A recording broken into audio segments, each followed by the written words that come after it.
How did your persona come about? I don't know. When I first started rapping, I felt like I had to be someone. You know, like everybody was telling me, oh, be this way. You're from Queens, be hard and like that. But that wasn't really me, and that's not who I wanted to be. And, you know, when I changed, like, the people who were around me, I just started being free. And I was like, you know what? I've always been animated. I've always been crazy. You know, I studied theater. I want to put that into my... She went to LaGuardia High School, by the way, the same theater high school that Lourdes, Madonna's daughter, is going to. Weirdo. I don't get no what you got in your head, that neural link. You'll never outthink me. Ever. We all remember the moment the music seemed to stop. When the queen of rap, the woman who built an empire on raw defiance, stepped onto a stage in Phoenix and did the one thing nobody expected. It wasn't a diss track. It wasn't a headline-grabbing outfit. It wasn't even a surprise album. Nicki Minaj did something far more dangerous. She aligned herself with a movement she once ridiculed. She praised a president she once openly opposed. And in that single moment, she drew a line that didn't just divide her fanbase, it sent a warning shot straight at hip-hop's most powerful men. The system you built is finished. And I'm the one setting it on fire. If you think this is just a celebrity meltdown or a last-ditch relevance play, you're missing the bigger picture. While the internet argued politics, Nicki was doing what she's always done, thinking several moves ahead. And if the last 72 hours have shown us anything, it's that the response has been deafening. This isn't a scandal. It's a declaration of war. And the first casualty is the illusion that Jay-Z's throne is untouchable. Nicki Minaj, she went on another Twitter rant and she still got Jay-Z and Roc Nation in every tweet. She be wilding on them. I ain't gonna lie, I ain't never seen nobody come at Jay-Z this hard. The timing couldn't be more volatile.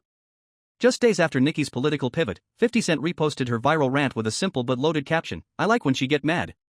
Those 5 words weren't a joke, they were a signal. Because if anyone understands the depth of Nicki's anger, it's 50, who's been locked in a long, quiet war with Jay-Z for over a decade. Now, with Nicki openly accusing Jay of orchestrating her career setbacks, from the title payout dispute to her Super Bowl exclusion, we're watching a feud evolve into something much larger. This isn't about ego or clout. It's about survival. Her claim that Jay-Z offered her just $1 million out of a $300 million deal while keeping the rest isn't merely a money dispute. It's an accusation that the rules were rigged. And judging by the past week, Nicki has no intention of playing by them anymore.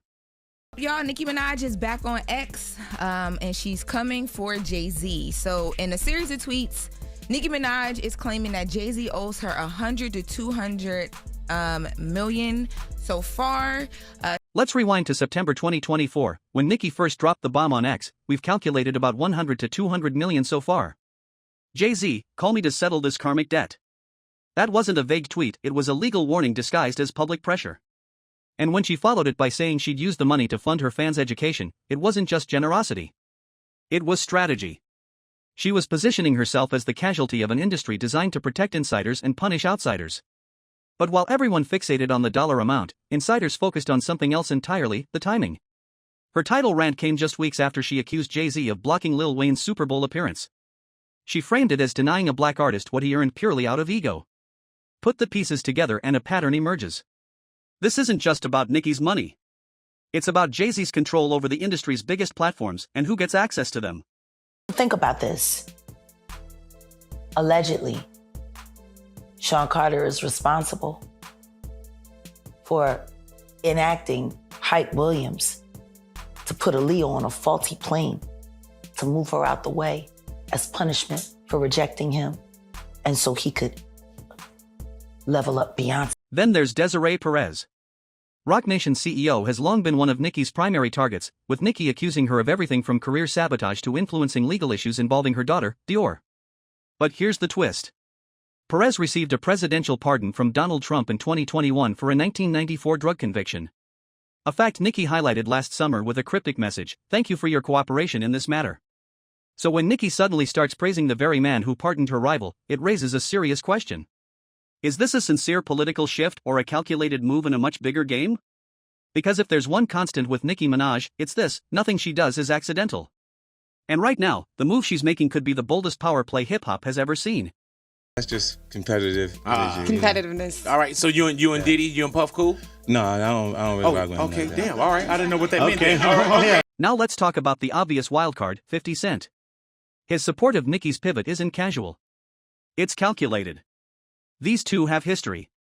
When Nicki was under fire during her conflict with Megan Thee Stallion, 50 backed her publicly. When she accused Jay-Z of undermining her career, 50 amplified it. Now, with his Netflix documentary Sean Combs, The Reckoning pulling back the curtain on hip-hop's elite, 50 has positioned himself as the ultimate insider-turned-exposer. So when he reposts Nicki's rants, it's not trolling, it's coordination. This isn't about personal grudges anymore.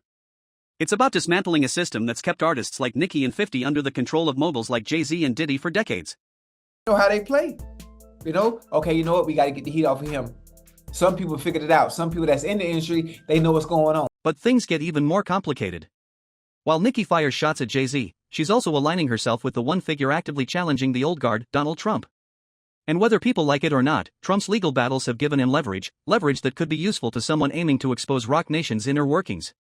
Remember, this is the same Nicki who once accused the DEA of targeting black artists while ignoring white executives. So when she starts gravitating towards someone whose brand revolves around draining the swamp, it raises another question. Is she seeking protection or gathering weapons? Then there's the Super Bowl controversy. Her outrage over Lil Wayne being passed over for Kendrick Lamar wasn't just loyalty. It was about control. Roc Nation has overseen the NFL halftime show since 2019. And when Nicki accused Jay-Z of punishing Wayne because of his ties to Birdman, Drake, and herself, she wasn't venting, she was exposing a pattern. Because this is the same Jay-Z accused of pressuring the NFL while the league blacklisted Colin Kaepernick. When Nicki starts questioning loyalty and calling out internal sabotage, she's not just talking about Wayne. She's indicting an entire system that profits while pitting black artists against each other.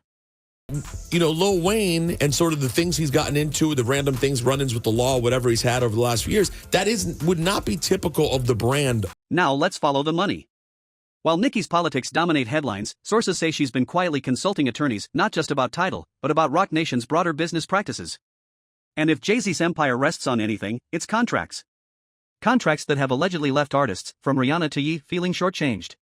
So when Nicki talks about karmic debt, she's not just asking for payment. She's hinting at legal consequences.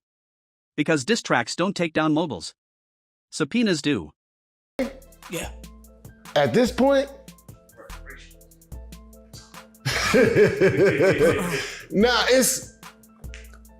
I would want, why? Which leads to the real question, what happens next? If Nicki is serious about challenging Roc Nation, she's not just fighting Jay-Z, she's confronting a machine built on lawyers, accountants, and influence. But she isn't standing alone. While critics focus on her political stance, she's been forming alliances. And if 50 Cent's documentary has proven anything, it's that the old guard is vulnerable. When Nicki says she's not backing down, she isn't speaking to fans. She's speaking to the industry. And judging by the last week, the rules are changing. The only question is who survives when it's over. Puffy independent. All the people that got hated on in the game, look where they ended up. So I can see my future. I can see what's going on here. This independency is going to be big. I'm going to have my own. But this ain't to just target him. I just book about my life, a movie about my life. Because here's what's undeniable. Nicki Minaj didn't wake up one day and randomly praise Donald Trump. She didn't suddenly decide to challenge Jay-Z after years of silence. And she didn't align herself with 50 Cent by accident. This is calculated, and it's been building for years. Hip-hop's biggest wars aren't fought in studios. They're fought in courtrooms, boardrooms, and public perception. So when Nicki says she's done playing by the rules, believe her. Because the rules are already shifting. And if Jay-Z and Roc Nation miscalculate, they could end up on the wrong side of history. So what happens now is this is simply a civil complaint. And in a civil complaint, it goes through the technical legal process. Now, the distinction, Jessica, between civil and criminal, of course, is that civil is for monetary damages, right? The system can only reward you with money. There's allegations that this 13-year-old is suffering from post-traumatic stress disorder, suffered depression, etc. So now you go to Now let's address the timing. Nicki's pivot didn't happen in isolation. It happened as the Diddy scandal exploded, as 50 Cent's documentary exposed industry rot, and as Jay-Z's own legal whispers gained traction. Coincidence? Not even close. Nicki is a strategist. And she's playing long-term. This isn't just a feud, it's a reckoning. And if you think the title dispute was explosive, that was only the opening move. The real battle isn't about money, it's about power. And that brings Desiree Perez into focus. Roc Nation's CEO isn't just Jay-Z's right hand. She's the enforcer. The fixer. The person who allegedly makes problems disappear. If Nicki wants to destabilize the empire, she won't go straight for the crown. She'll expose the cracks beneath it. And Perez may be the weakest point. How she feels. She feels like blogs and online platforms don't touch what she's saying, and they don't cover all of her words fully because it's Jay-Z and Roc Nation. Well, I'll tell you this. I have no idea about their business, but if someone owed me $200 million, then I would be in court, not on X. And I guarantee you, if she ever took that to court, that would be a huge... Start with the pardon. In January 2021, hours before leaving office, Donald Trump granted Perez clemency for a 1994 drug conspiracy conviction. Pardons aren't rare, but the circumstances matter. While Perez celebrated, Nicki paid attention. And when Nicki referenced cooperation last summer, she wasn't joking. Insiders allege the pardon came after years of federal cooperation. If that's true, it raises a disturbing question. What information did Perez trade for freedom? In hip-hop, loyalty is currency and betrayal is leverage. And leverage doesn't vanish. It gets used. So, as we look at Jay-Z's life, he's a billionaire, married to Beyoncé. Do you feel like he's truly reaped the karma of all his actions? Where the karma is at? Yeah, that's what I'm saying. Yeah, we don't see it. Well. Or do you feel like he ever will? I feel like if you done people wrong, you done people. Then there's Dior Perez. In 2023, Desiree's daughter sued her, accusing her of orchestrating an involuntary psychiatric hold. The case was dismissed, but the implications lingered, especially after Nicki amplified it. She didn't just share headlines. She tied the behavior directly to Roc Nation, implying the tactics used on Dior mirrored those used on artists. Silence dissent. Control narratives. Neutralize threats. If that sounds familiar, it should. The Diddy scandal showed how far the industry elite will go. When Nicki starts connecting these dots publicly, it's no longer a feud. It's an uprising. I don't with horses. Perez's controversies don't end there. In 2024, a former Roc Nation employee sued, alleging retaliation for refusing to engage in questionable financial practices. The case settled quietly, but the accusations remained. Claims of manipulated contracts, financial pressure, and retaliation against artists who stepped out of line. If true, Nicki's battle isn't personal, it's systemic. Which explains her scorched earth approach. And this brings us to Megan Thee Stallion. According to Nicki, that feud wasn't really about Megan. It was about distraction. A way to shift attention while Roc Nation consolidated power. Look at the timeline. Megan rose as Nicki fell out with the label. Playlist placement shifted. Deals flowed one direction. When Nicki finally retaliated, the backlash was instant. Because when you attack an artist backed by the machine, you're really fighting the machine itself. And Nicki is done pretending otherwise. But Nicki was tweeting a lot. One was denying a young black man what he rightfully put into this game for no other reason. Now consider the Super Bowl. Roc Nation has controlled the NFL halftime show since 2019. That means narrative control. When Lil Wayne was passed over, Nicki didn't see a creative choice, she saw retaliation. And given Jay-Z's past involvement with the NFL during the Kaepernick fallout, her accusations carry weight. This isn't just about Wayne. It's about who gets a platform and who gets erased. But while Nicki challenges Jay-Z and Perez, she's also building leverage elsewhere. Her alliance with 50 Cent isn't just symbolic, it's tactical. The reckoning didn't just expose Diddy. It exposed how the industry protects itself. And if Nicki wants to bring down Roc Nation, that blueprint matters. This isn't a feud. It's a legal and PR war in the making.